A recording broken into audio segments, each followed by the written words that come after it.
nesta manhã de terça-feira, dia 9 de outubro do ano 2018, agora o quadro Check-up no rádio. Panorama 95 apresenta Check-up no rádio.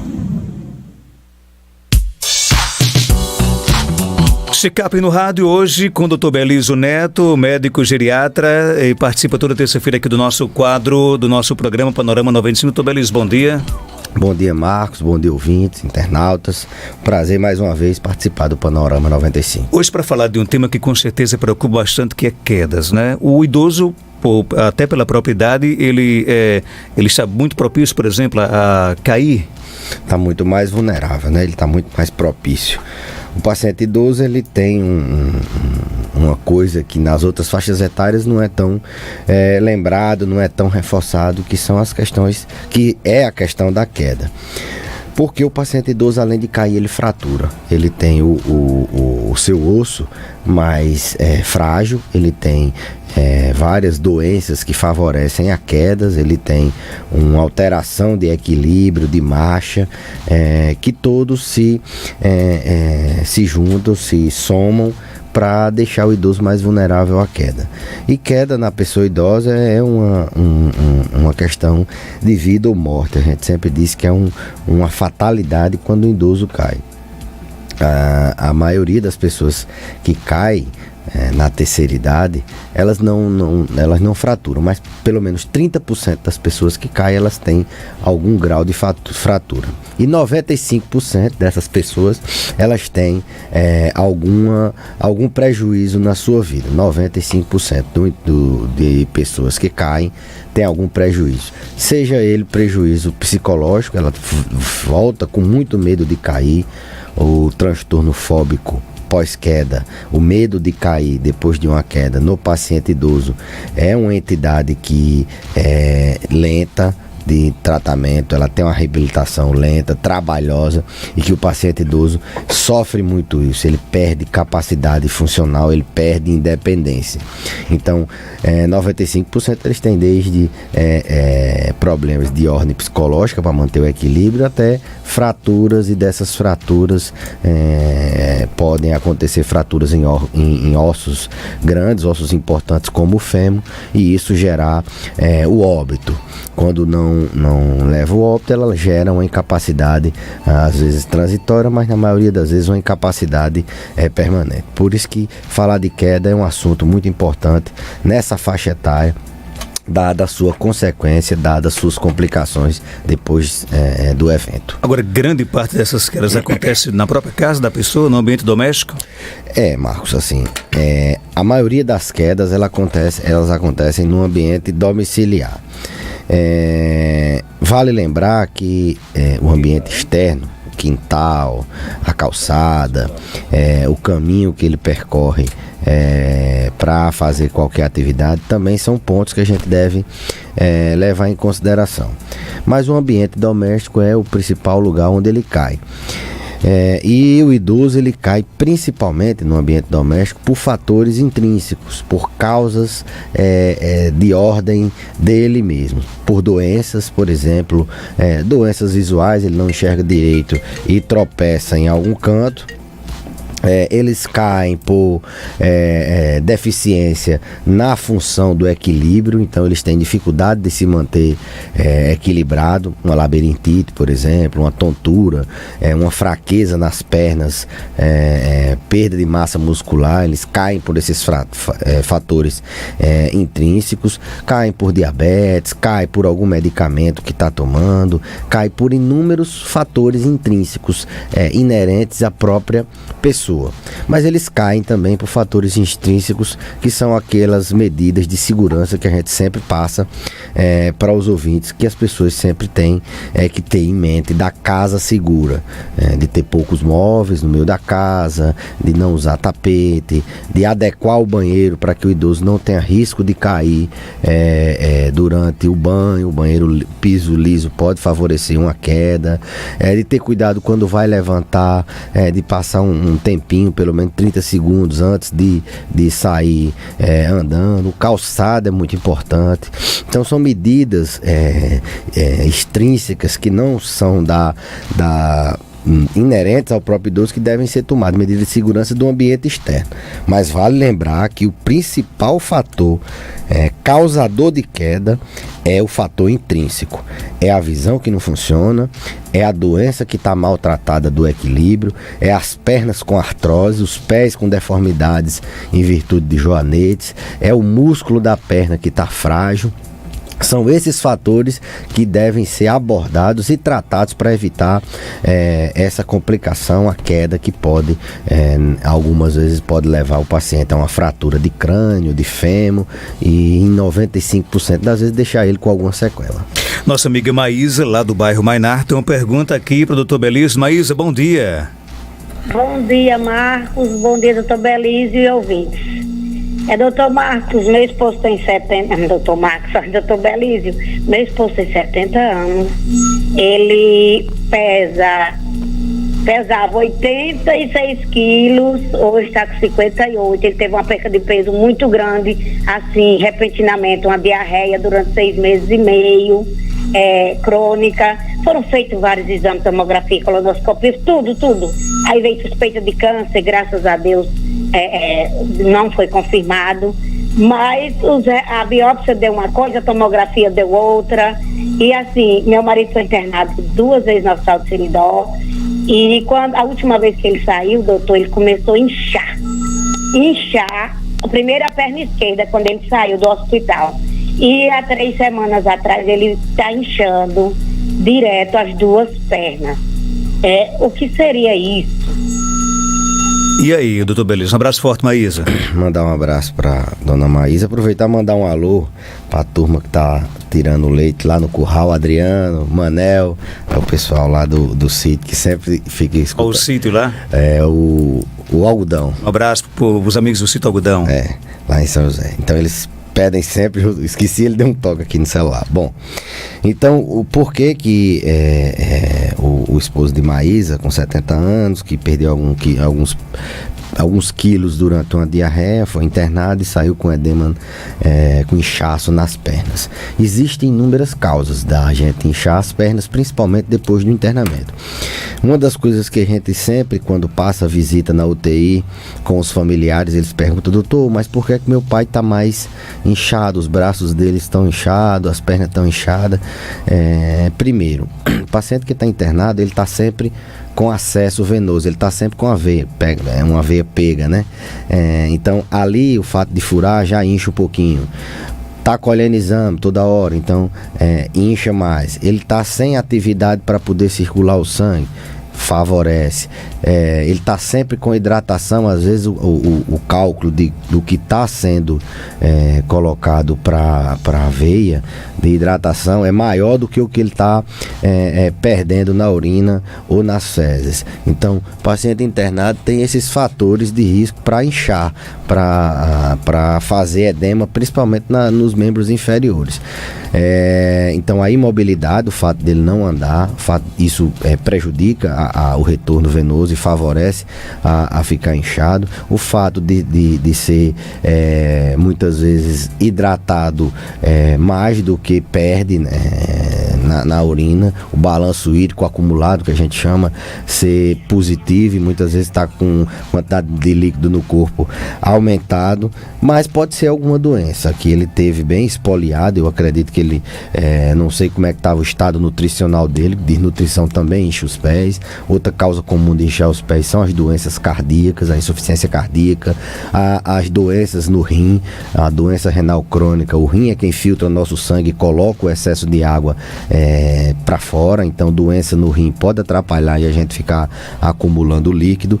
Mas idoso quando interna, grande parte deles saem com alguma complicação no internamento. Inclusive a gente tem um cuidado de colocar eles para se movimentar o mais cedo possível. Você ficar sentado, se puder ficar em pé, dependendo da doença, se puder ir ao banheiro sozinho, para se movimentar, porque as perdas musculares, as perdas que ele vai ter com o tempo deitado, com o repouso prolongado, são muito maiores do que no adulto jovem, que se recupera mais rápido. Então essa questão de mobilizar o paciente idoso durante o internamento, ou até mesmo aqueles idosos acamados, aqueles que têm uma mobilidade pouca, quanto mais a gente puder mobilizar, nem que seja passivamente, pegar a perna dele e mobilizar, fazer uma massagem, isso faz muito bem e evita de que as pernas existam. Uma doença assim, para eu poder dizer a Maísa, é complicado eu dizer com esses dados aqui, perda de peso, diarreia, o internamento que a gente não sabe a causa. E como eu disse, eu falei as principais causas de paciente que enche as pernas num pós-internamento. Você já falou, por exemplo, que uma das medidas para prevenir a queda é deixar o ambiente da residencial mais tranquilo, com poucos móveis, né? E existem também outras medidas que ajudam a prevenir? Sim, não seria nem com poucos móveis, pode até ter um pouco de imóveis, até porque os idosos têm aquela referência naquele, mas desde que eles estejam no canto da parede. O meio da casa tem que estar vago. O problema é que as pessoas acumulam móveis e isso faz elas tropeçarem, um fio, uma extensão, um cachorro, uma criança, um gato, faz elas tropeçarem. Então colocar móveis no canto da parede, trocar o piso, não necessariamente precisa ser um piso de uma cerâmica rebuscada, de porcelana, não, tem que ser um piso seguro, um piso que faça o idoso não escorregar. Adaptar o banheiro é muito importante. O idoso cai muito dentro de banheiro, ele ter barras de apoio, ter um piso que não escorregue, e se for o caso, colocar um tamborete, uma cadeira dentro do banheiro para que ele possa tomar banho sentado. Então são as medidas de segurança que a gente pode falar de maneira geral. Tapete, ajustar a sandália, tudo isso é importante, mas é bem importante que as pessoas saibam que o idoso cai em exponencial muito mais por causa da vista que não está funcionando, por causa que está tomando um remédio que induz queda, por causa que ele tem uma doença no coração e essa doença dá síncope, da perda brusca da consciência, por causa de um diabetes maltratado, ele perde a sensibilidade das pernas e perde a referência no equilíbrio, por causa que está sedentário, não faz exercício e ele atrofia a massa muscular das pernas e ele cai. São fatores do próprio organismo. Essa questão de casa segura é importantíssimo, mas é muito mais importante, o ideal as duas coisas, muito mais importante ele se tratar dos fatores predisponentes intrínsecos, internos dele. Tem uma pergunta aqui no nosso WhatsApp, 988-775550, vamos ouvir. Bom dia, doutor Belito. Minha mãe tem 90 anos e todos os dias ela faz essa caminhadinha, todos os dias pela manhã e às vezes à tarde. É bom ela caminhar 2 vezes? A mãe dela já é bastante idosa e faz 2 caminhadas, pela manhã e à tarde. Essa caminhada faz bem? Pronto, excelente pergunta. Paciente com 90 anos, do grupo dos muito idosos, a gente tem, a partir de 80 anos, a gente considera os pacientes muito idosos. Inclusive, eles recentemente têm prioridade em filas, né? Então, caminhar, atividade física num paciente muito idoso. Dadas as condições, dadas as contraindicações, se ele não tiver nenhuma contraindicação, a gente tem que acelerar o passo, assim vamos dizer, o quanto possível. Olha aí, tô vendo a foto dela aqui. Tem que acelerar o passo o quanto possível. Deixa eu dar uma olhadinha, Marco. Pronto, eu tô vendo aqui que ela tem umas calçadas mais para trás, meio irregular. Então era bom ela andar num ambiente seguro, onde as calçadas fossem menos irregulares, com o risco dela tropeçar. Mas o melhor remédio que ela tá tomando é essa caminhada, viu, Marcos? Caminhar, na medida do possível, a gente vai aumentando. O idoso, eu sempre pergunto, tá suando? Então tá funcionando. Posso aumentar mais 5 minutos, vai aumentando gradativamente até o corpo dele sentir que realmente ele cansou. Então pode caminhar 2 vezes ao dia e não tem problema nenhum. Com essa caminhada, quando ela parte para a noite, ela já é um pouco mais complicada, né? Na verdade, assim, é mais complicada por causa da nossa iluminação. A gente tem um ambiente ainda pouco propício à terceira idade. Questões de acessibilidade, de uma cidade acessível aos idosos. Então a iluminação ainda é dificultosa em algumas áreas da cidade. Então caminhar à noite não é das melhores coisas dos pacientes idosos, principalmente porque eles dormem muito cedo e eles correm o risco de perder o sono. Então no finalzinho da tarde ou pela manhã seria o interessante. Uma pergunta aqui que chega aqui no nosso WhatsApp, o ouvinte diz que o pai dela tem 70 anos de idade e a partir da primeira queda que ele sofreu, por exemplo, ele passou a ter medo de andar. Isso é normal e qual o tipo de tratamento que ele pode iniciar? Isso é extremamente normal. Quando eu digo normal, não é que normal, não tem problema nenhum, pelo contrário. Esse medo pós-queda, o idoso quando cai uma vez, ele fica com extremo medo de cair, ele quase não anda mais. Você tem que reabilitar esse paciente, ele fica com medo de cair, que incapacita dele ficar em pé, às vezes fica em pé se tremendo. Então é muito comum e é uma sequela, uma consequência, uma complicação bem grave, porque se não tiver o profissional que saiba identificar adequadamente, não tiver o profissional que saiba reabilitar, não tiver uma família orientada que saiba que aquilo é uma complicação e que é reversível, porque acontece na maioria das vezes, ele passa ali uma semana com medo de cair e a família, não, então assim, vamos deixar ele sentado que é melhor. Aí pronto, ele não anda mais. Entendeu? Ele não cai, mas também perde toda a independência que ele tinha antes. Então, o que é que a gente recomenda? Caiu, primeira coisa, levar para o pronto-socorro. Idoso que cai, não peque não ache que não vai acontecer nada. Geralmente tem uma fratura, mínima, mas tem. Principalmente se bater com a cabeça. Bateu com a cabeça, não, mas eu acho que foi só uma coisinha. Faz tomografia, tem que levar. O osso do idoso é muito oco, é muito frágil, qualquer coisinha ele fratura. Então, caiu, leva para o pronto-socorro. Na primeira queda? Na primeira queda. Na primeira, na segunda, toda vez que cair, tem que se levar para algum profissional fazer uma avaliação, porque eles são muito vulneráveis a fraturas. Então, observar como é que ele está caindo, se ele está caindo porque tem um problema desse nos fatores extrínsecos, porque está escorregando, se é porque ele desmaiou, ele conseguiu levantar sozinho depois da queda. Esse é um marcador de dor, de gravidade, da cinemática da queda. Então, esses fatores são importantes, que às vezes a família observa se arranhou, se bateu com a cabeça, mas é importante lembrar e perguntar ao próprio médico, o próprio profissional de saúde que abordar, entender, visualizar como foi que ele caiu. Se foi uma queda por um desmaio, se foi uma queda porque tropeçou, se foi uma queda porque o idoso subiu num banquinho, é teimoso, subiu no banquinho, caiu. Então, essa cinemática do trauma, ou essa cinemática da queda, é muito importante, e é importante que as pessoas previnam. O impacto da queda na prevenção de fraturas, ele é um outro programa, a gente pode falar só de osteoporose. Mas ele é muito maior. Você prevenir queda, você tem um impacto muito maior na redução de fraturas do que você tratar a osteoporose com remédio, do que você tratar a osteoporose de outras formas. Então, a melhor forma de evitar fratura é prevenção de queda. E é todo dia que você previne queda.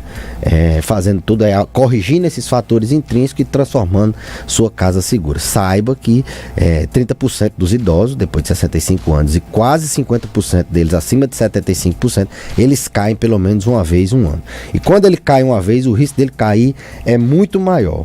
E queda, 30% das vezes gera uma fratura com impacto na vida dele. E 95% das vezes o paciente fica com alguma sequela, desde sequelas simples a uma dor numa mão, a sequelas mais graves dele não conseguir mais andar ou mesmo óbito. Ok, deixa eu aqui abraçar aqui e parabenizar a nossa amiga Graça do Caju, está aniversariando hoje aqui em Caicó, figura simpática, quero muito bem. E quem também está aniversariando hoje aqui é o Jorge Anásio. Quem está aqui dando os parabéns é a sua mãe Sueli. Também faz uma pergunta aqui para o Dr. Belísio. Dr. Belísio, quando o idoso sente dor nos ossos, existe uma medicação adequada ou um tratamento ideal? Dor no paciente idoso pode até ser um tema que a gente possa em outro programa. Ela sempre tem que ser tratada. O que acontece na maioria das vezes é que ela é subvalorizada. As pessoas, não, tá doendo, não acham a causa aparente, não foi por alguma coisa que ele acha que tá ali na vista dele, vai subvalorizando e o idoso vai ficando com dor. E dor é um sinal vital, é o sexto sinal vital. A gente tem pressão, a gente tem frequência respiratória, a gente tem frequência cardíaca, a gente tem temperatura e tem a dor também. Então, tratar dor em idoso e tratar dor no paciente idoso é obrigatório. Aí ela me pergunta, o que é que a gente tem que fazer num paciente que tem dor no corpo todo? Tudo na vida a gente tem que saber a causa, não adianta só tapar o céu com a peneira, dar um analgésico. Então, busca a causa e aí trata. O que a gente pode recomendar é que não trate com anti-inflamatório. Um idoso, ele é muito vulnerável aos anti-inflamatórios. Ele pode entrar numa insuficiência renal, ele pode fazer uma úlcera no estômago, fazer uma hemorragia digestiva, ele pode descompensar uma insuficiência cardíaca que ele tenha, ele pode subir níveis de pressão quando toma um anti-inflamatório. Se puder fazer alguma coisa, faça um analgésico simples, uma dipirona, um paracetamol, ali enquanto você busca auxílio. Se ele não tiver alergia, já tiver sido orientado por algum médico, mas de maneira geral evite os anti-inflamatórios. Doutor Belísio, obrigado pela sua participação. Até terça-feira, se Deus quiser. Eu que agradeço, espero voltar melhor. A gente está convalescendo no resfriado e até a próxima terça. 8h07, confirmando